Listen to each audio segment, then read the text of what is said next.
કહેશો? આજે અંબાજી મુકામે કાંતિભાઈ ખરાડી, જિગ્નેશભાઈ, હું લાલજીભાઈ, અમારા કોંગ્રેસના સૌ આગેવાનો જે કોરિડોર બનાવવા માટે કરીને ગુજરાત સરકારે જે વર્ષોથી અહીંના તમામ સમાજના લોકો, ગરીબ લોકો એ પોતાના પરસેવાની કમાણીએ મકાન બનાવીને નાના મોટા મકાન બનાવી નાના મોટા ધંધા રોજગાર સાથે ગુજરાન ચલાવતા હતા.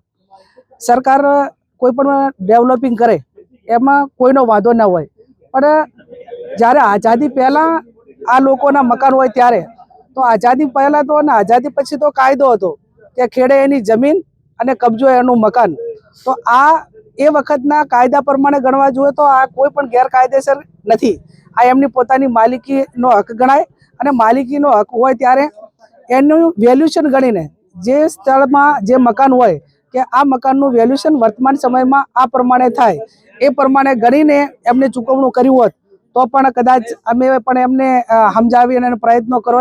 આજે પશુપાલન સાથે સંકળાયેલા છે, નાના મોટા ધંધા રોજગાર સાથે સંકળાયેલા છે અને કુદરતને અહીંયા દેર હોય પણ અંધેર ના હોય.